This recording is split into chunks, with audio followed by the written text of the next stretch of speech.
you have your follow-up, you snooze triggers, click on save, that customer comes off of your hot list, and you're able to move on to the next opportunity. So that's how I just wanted to do a real quick example for you.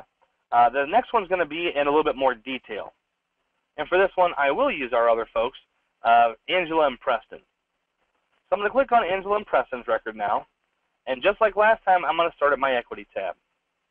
Now the first thing that we're able to do that's a little bit different here is we're able to affect the equity based on their particular situation.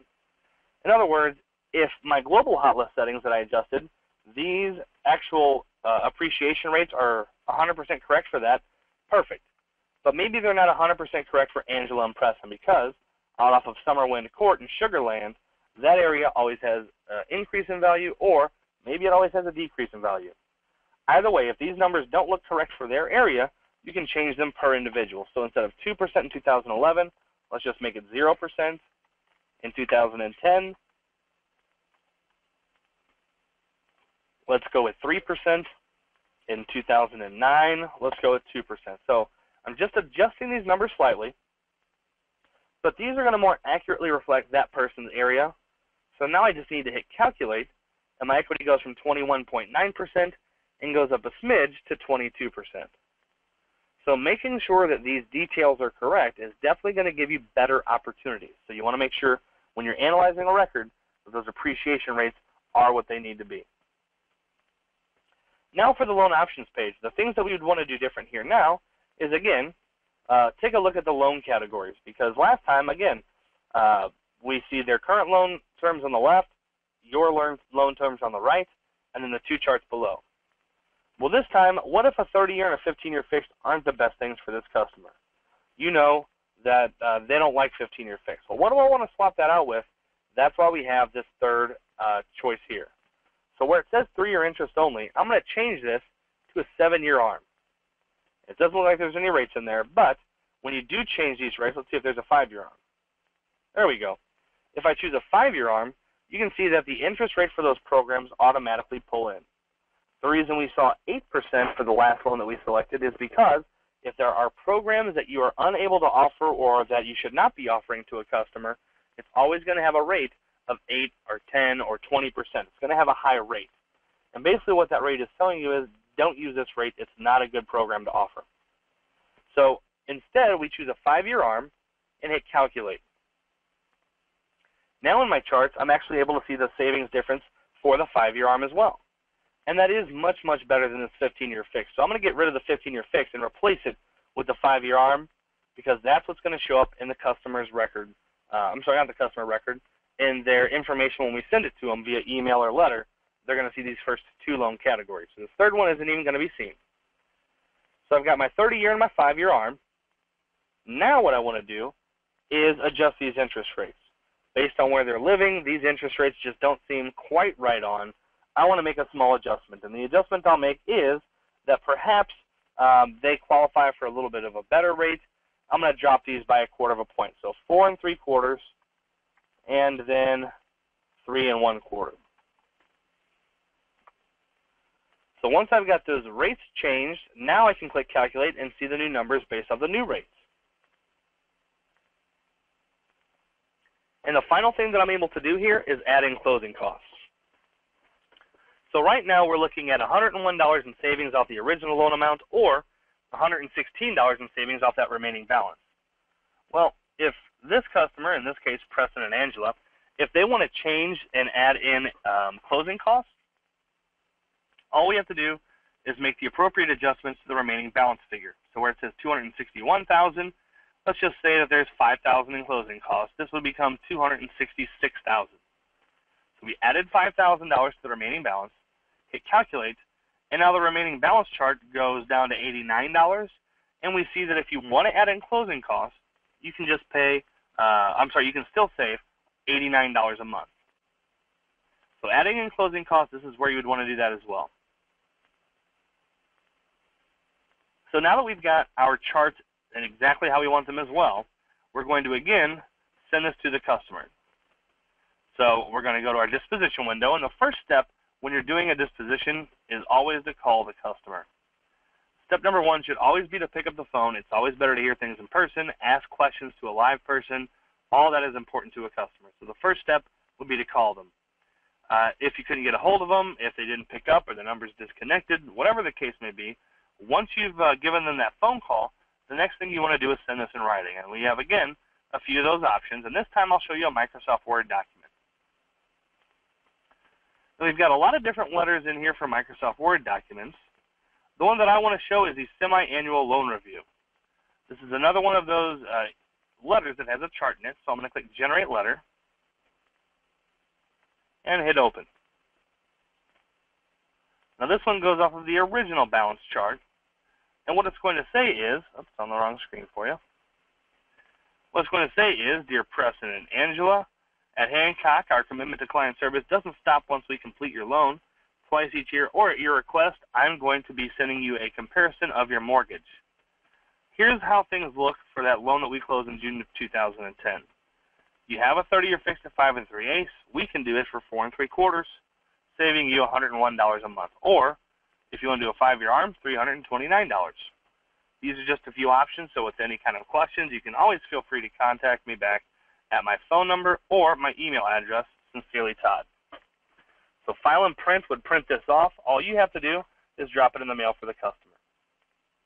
Again, back at Mortgage Returns, the next thing that we're going to see here is that it's going to put in the notes section that you sent that letter, the semi-annual loan review.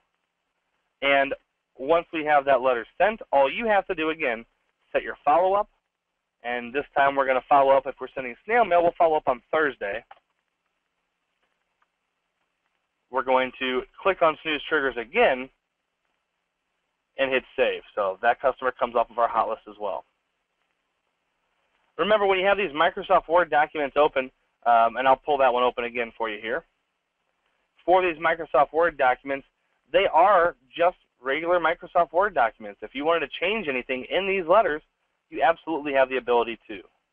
So instead of saying twice each year, I'm going to be sending you these comparisons, we can delete that out altogether, and you're no longer making that statement to the customer. If they just refinanced or, if they just had a baby or anything and you're sending them this refinance opportunity, you can always let them know, hey, congrats on the baby, or anything like that. So you can personalize these letters.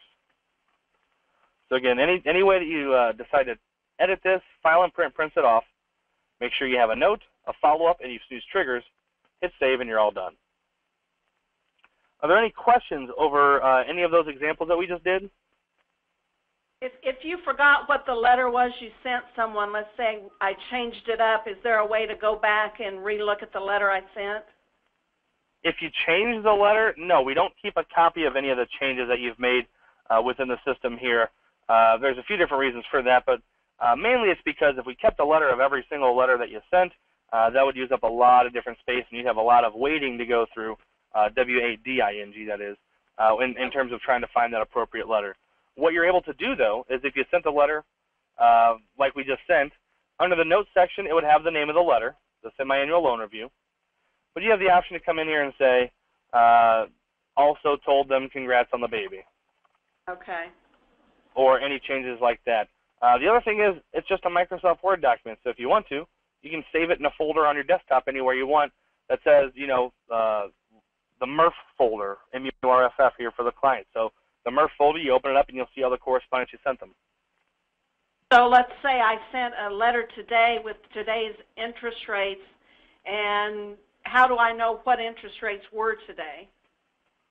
The letter that you're going, the letter that you're sending the customer lets them know that interest rates change daily, and to call you, these are just a few of the options that they have right now. Okay. So again, if I wanted to put it in my notes so I knew what I told them on today, I could do that? Absolutely. Okay. Yeah, but at the bottom we have the Regulation Z disclaimer that says program rates, terms, and conditions are subject at any time. And also says that the table below shows the payments on your loan compared to other loan products on March 28th. Rates fluctuate every day, so these may only be available for a short time. So if they call you up and want to discuss rates, you can quote them the same thing that was in this letter, or you can just go off the rates of that day. Okay, so Is every loan officer already set up in the system? All we have to do is go and log on now? That is correct. Okay, so we just go to the mortgagereturns.com, put in our email address and our temporary password as password, and that's going to to Daphne Burris or Louise Neal or whoever? Right. Okay. And our customers have already been migrated over there from Calyx that we've closed so far?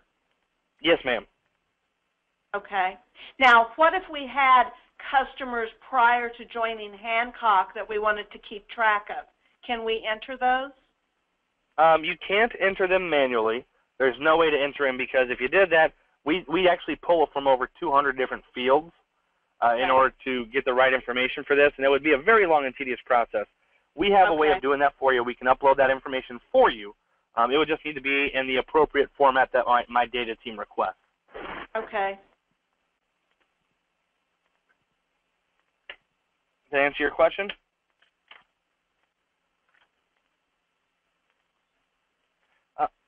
It depends. We can do it if it's a lot of people that maybe have databases from other companies that worked at prior may not have those type of reports that we need. So we do require that if it's not going to be a report like you've supplied us with in the past, Jeffrey, what we request is a tab delimited file, whether it's CSV format, even Excel format is something that we'd be able to work with. But again, that all just is a conversation that we can have. If you do want to go down that road, you can always supply us with the data that you have, and we'll tell you if it's going to work, if it's not going to work, and we'll tell you what maybe could make it work instead. Any other questions, Daphne? I don't think I have any. Louise, do you have any? No, I think. Okay, well, I'm going to go over a few more things here before you jump off the phone.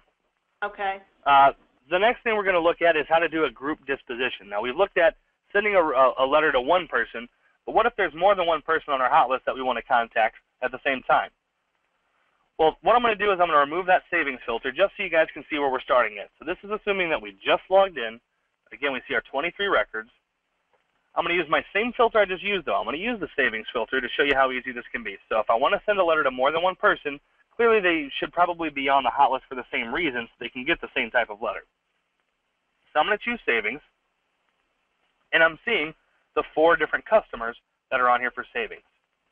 Now to send them all a letter, I would want to click on Select All. That's going to put a check mark in all of those boxes in the tag column on the left. Now all of these are automatically have a check mark. From here, if I say, oh, Preston and Angela don't need to get this letter, I can deselect that check mark at any time, so now they're not going to get it. John and Eileen, deselect that check mark, so they're not going to get it. And now only the top and bottom records have the check marks. If I change my mind altogether, I would come to Clear All, and that's just going to remove all the check marks. It doesn't clear your hot list or anything like that, just those check marks. The other way would be to come in here and individually select the records as I want to send them. So if I individually select all 4, great, I have them all selected. Once I have all the records that I want to have selected, whether it's from clicking them all, selecting some, deselecting some, no matter how it works out, as long as I have some records tagged, my final way of sending that information is going to be to disposition the tagged records, so that's the link that I click at the top. Now this is slightly different because it doesn't have that equity tab and it doesn't have loan options because we're not able to compare all those loans at one time. So what we're going to do instead, we're going to send them a letter that's a little bit more generic in what it says, but still is relatable exactly to the customer. And for this one, we're going to send the loan review refinance opportunity without a chart. So it says loan review refinance opportunity.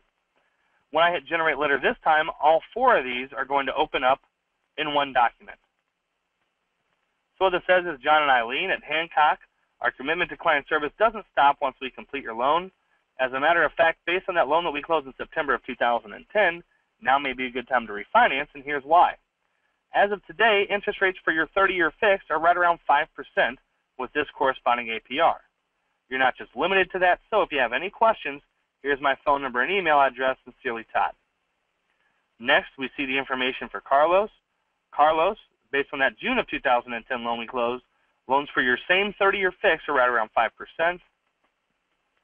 Bennett and Cynthia, your loan that was closed in April of 2010, that 30-year FHA is right around 5%. So all this information is going to merge in specific to this customer but it's going to have the same type of information in there for them.